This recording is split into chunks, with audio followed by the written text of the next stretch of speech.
विश्वनाथ अपनी पत्नी सुनीता और बच्चों चिंटू और दिव्या के साथ सतूनापुर गांव में रहते थे।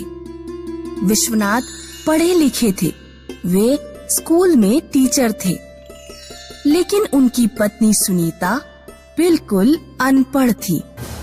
जी सुनिए, थोड़ा बहुत मुझे भी पढ़ना लिखना सिखा दीजिए, कभी ना कभी जिंदगी में काम आएगा।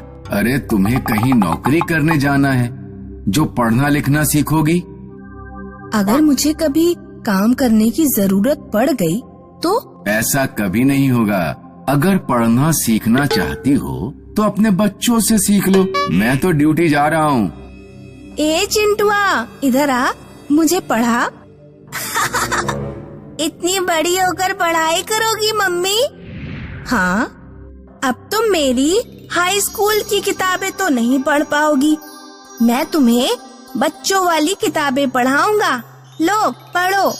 आ से अंडा, बड़े आ से आदमी, बड़े आ से आदमी। ये तुम्हारी मजाक बना रहा है। तभी गांव का एक आदमी दौड़ता हुआ उनके घर आता है। सुनीता भाभी, विश्वनाथ भैया का एक्सीडेंट हो गया है। विश्वनाथ को अस्पताल ले जाया जाता है, लेकिन वो बच नहीं पाता। सुनीता के घर 2 दिन तक सब रोते रहे, चूल्हा भी नहीं जला। अब रो मत बच्चों, जो हमारी किस्मत में लिखा था वो हुआ, लेकिन तुम दोनों चिंता मत करो, मैं तुम्हारी पढ़ाई लिखाई नहीं छूटने दूंगी। सुनीता नौकरी ढूंढने जाती है, लेकिन गांव में उसे कोई काम नहीं मिलता। बच्चों, गांव में अनपढ़ लोगों के लिए तो कोई काम धाम नहीं है और हमारे पास खेती बाड़ी भी नहीं है। मैं मुंबई चली जाती हूँ, यहाँ से ज्यादा दूर नहीं है। मैं वहाँ मजदूरी करूँगी, तुम लोग यहाँ रहकर पढ़ाई करना, मैं तुम्हें पैसे भेजती रहूँगी। मम्मी, एक बार पड़ोस वाले राम बाबू ताऊ के घर जाकर पूछ लेती, उनके स्कूल में जान पहचान है, हो सकता है वो तुम्हें आया की नौकरी दिलवा दे। सुनीता राम बाबू के घर जाती है और नौकरी के बारे में पूछती है। स्कूल में एक आया की जगह खाली थी, लेकिन राम बाबू झूठ बोल देता है। स्कूल में तो कोई काम नहीं है, जाओ यहाँ से। अब सुनीता के पास कोई रास्ता नहीं बचा था, वो मुंबई आ जाती है।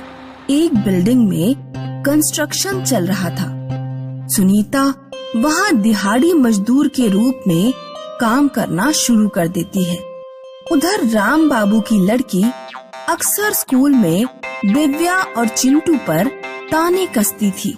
ये दिव्या और चिंटू तो बिल्कुल भिखारी हैं। इनकी अम्मा हमारे घर नौकरी मांगने आई थी और ये दोनों भी कभी आटा तो कभी सब्जी मांगने आते रहते हैं। दिव्या और चिंटू बेचारे खामोशी से सब कुछ सुनते रहते। 1 महीने काम करने के बाद सुनीता के पास 15,000 इकट्ठे हो गए थे। सुनीता ठेकेदार से पूछती है, ठेकेदार साहब, मैं सतूनापुर गांव की रहने वाली हूँ, मुझे अपने बच्चों को पैसे भेजने हैं। अच्छा, सतूनापुर, अरे वहाँ तो मेरी नंसार है, मैं वहाँ आता जाता रहता हूँ। लाओ पैसे मुझे दो, मैं पहुँचा दूंगा। ठेकेदार पैसे पहुँचाने के नाम पर अनपढ़ मजदूरों के पैसे मार लेता था। ठेकेदार शुरुआत के कुछ महीने तो चिंटू और दिव्या को पूरे पैसे पहुँचाता रहा, यानी सुनीता जितने पैसे देती, ठेकेदार उतने पैसे उसके बच्चों को दे देता। लेकिन फिर उसने बेईमानी करना शुरू कर दी। सुनीता अगर 10,000 भेजती तो वो 5,000 ही बच्चों तक पहुंचाता।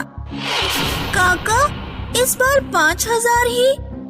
बेटा, तेरी माँ बीमार है, वो 15 दिन ही काम कर पाई, इसलिए। कई बार तो ठेकेदार पूरे पैसे ही गायब कर देता। इस तरह कुछ साल बीत गए। दिव्या और चिंटू ने अपना स्कूल पूरा कर लिया। एक दिन वे दोनों अपनी माँ से मिलने मुंबई पहुँचे। उन्हें पता लगा कि ठेकेदार उनके बहुत सारे पैसे खा गया। वे तीनों ठेकेदार के पास पहुँचे। ठेकेदार साहब, आपने ये अच्छा नहीं किया। हमारी मेहनत के पैसे खाते रहे। जितने भी पैसे आपने मारे हैं उन्हें वापस करिए। चलो निकल लो यहाँ से, तुम लोग मेरा कुछ नहीं बिगाड़ पाओगे। सुनीता का परिवार आंखों में आंसू लिए रह जाता है। चलो माँ, घर चलते हैं। अब आपको मजदूरी करने की जरूरत नहीं है। हम दोनों ने बच्चों को ट्यूशन पढ़ाना शुरू कर दिया है। चिंटू और दिव्या अपनी माँ को घर ले आते हैं। दोनों कॉलेज की पढ़ाई भी करते हैं और ट्यूशन भी पढ़ाते हैं। ग्रेजुएशन कंप्लीट होने के बाद दिव्या टीचर बन जाती है और चिंटू अपनी कड़ी मेहनत के बल पर मुंबई पुलिस में भर्ती हो जाता है। चिंटू की पोस्टिंग उसी एरिया में हो जाती है जहां ठेकेदार रहता था। क्यों, पहचाना मुझे? ठेकेदार चिंटू के पैरों में गिर पड़ता है। मुझे माफ कर दो, चाहे तो अपने सारे पैसे वापस ले लो, लेकिन मुझे माफ कर दो। मुझे अपने पैसे नहीं चाहिए, लेकिन तुमने जिन जिन मजदूरों के पैसे मारे हैं उनके पैसे वापस करो, और दोबारा कभी चोरी करी तो ध्यान रखना, छोड़ूंगा नहीं तुम्हें। ठेकेदार सभी मजदूरों के पैसे वापस कर देता है और मजदूरों के पैसे चुराना हमेशा के लिए छोड़ देता है। मुंगेरी लाल एक बहुत बेहतरीन मिस्त्री था। वो बाबूलाल कॉन्ट्रैक्टर के पास काम करता था। वाह वाह मुंगेरी, तुमने तो इस घर में जान ही डाल दी, बहुत अच्छे। बाबूलाल अक्सर मुंगेरी लाल की तारीफ करता और मुंगेरी लाल खुश हो जाया करता था। मुंगेरी लाल को बाकी मिस्त्रियों से अधिक वेतन मिलता था। भाई मुंगेरी, ये तो गलत है ना। तुम भी हमारी तरह 8 घंटे ही काम करते हो, पर तुम्हें हमेशा ज्यादा वेतन मिलता है। अब इसमें गलत क्या है? मालिक हमें वेतन हमारे काम के अनुसार देते हैं। मेरा काम तुम लोगों से ज्यादा अच्छा है, इसलिए मुझे ज्यादा वेतन मिलता है। ये सुनकर दूसरे मिस्त्रियों का मुंह ही उतर गया, पर मुंगेरी उन्हें जलाकर खुश था। मुंगेरी के हाथों बने हुए मकान देखकर ग्राहक बहुत खुश रहते। बहुत ही बढ़िया मकान बनाया है बाबूलाल भैया, बिल्कुल मेरी पसंद के हिसाब से।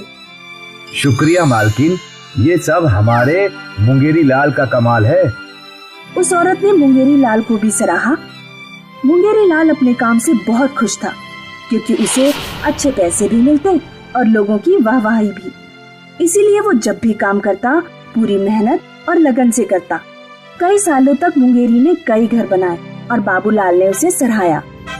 मुंगेरी, तुम इतने सालों से मेरे साथ काम कर रहे हो और तुम्हारी वजह से मुझे सारे कॉन्ट्रैक्टर से ज्यादा काम मिलता है। इसलिए मैं तुम्हें वादा करता हूँ कि जब तुम बूढ़े होकर रिटायर हो जाओगे तब मैं तुम्हें एक घर तोहफे में दूंगा।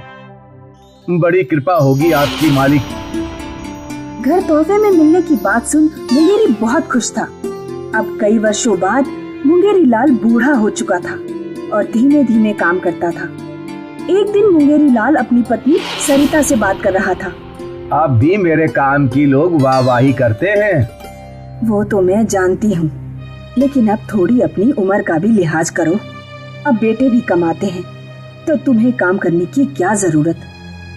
तुम सही बोल रही हो।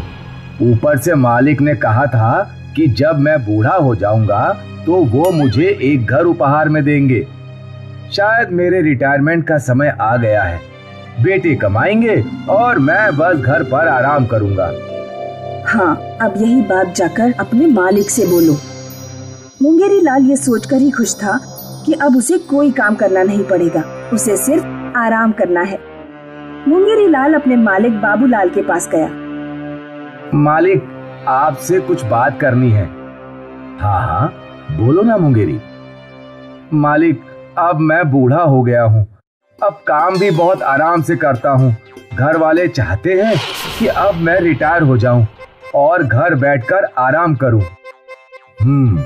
उम्र तो तुम्हारी हो गई है, लेकिन मैं चाहता हूँ कि तुम मेरे लिए सिर्फ एक आखिरी घर बनाओ और फिर तुम आराम कर सकते हो। और हाँ, मुझे अपना वादा याद है, मैं तुम्हें एक घर जरूर दूंगा। ठीक है मालिक। अगले दिन बाबूलाल मुंगेरी लाल को उस घर बनाने की जगह ले गया। ये देखो मुंगेरी, ये जमीन है। वो जमीन वाकई में बहुत बड़ी थी। मालिक, ये तो बहुत बड़ी जमीन है, घर भी बड़ा ही बनाना होगा। तुम्हें जैसा लगे वैसा घर बनाओ। मैं जानता हूँ कि तुमसे बेहतर ये घर कोई नहीं बना सकता। ठीक है मालिक, मैं कल से ही काम शुरू करता हूँ। अगले दिन से मुंगेरी लाल ने उस घर को बनाने का काम शुरू कर दिया। वो हमेशा की तरह पूरी मेहनत और निष्ठा से काम कर रहा था। 2 हफ्ते बीत गए और मुंगेरी ऊब चुका था। ये घर तो खत्म होने का नाम ही नहीं ले रहा। कुछ दिन बाद, अब जितनी जल्दी हो सके इसे खत्म करता हूँ। वैसे भी ये मेरा आखिरी घर है, इतना अच्छा ना भी बने तो क्या फर्क पड़ता है। अब मुंगेरी ने घाई गड़बड़ में घर का काम जारी रखा। वो पहले की तरह बारीकी से काम नहीं कर रहा था। उसे जल्द से जल्द वो बड़ा घर खत्म करना था और लगभग 1 महीने बाद वो घर पूरा हो गया। मालिक, लीजिए, पूरा हो गया। अच्छा है। बाबूलाल को पता था कि वो घर इतना अच्छा नहीं बना जितना मुंगेरी हमेशा बनाता था। तुमने अपना खुद का घर बहुत अच्छा बनाया है। मेरा खुद का घर? हाँ, ये घर मैंने तुम्हारे लिए ही तो बनवाया है। तुम्हें वादा किया था ना मैंने कि तुम्हें घर दूंगा। पर क्या मुंगेरी, मुझे पता है ये घर बड़ा है, लेकिन तुमने मेरे साथ इतना काम किया है, इतना तो तुम्हारा हक बनता ही है। बाबूलाल घर को देखने अंदर गया और मुंगेरी ने अपना सर पकड़ लिया। गई भैंस पानी में। मुंगेरी को क्या पता था कि वो पहली बार काम में आनाकानी करेगा और वो उसे ही जिंदगी भर झेलना पड़ेगा। इसीलिए बड़े बुजुर्ग कह गए, मेहनत और ईमानदारी से काम करो।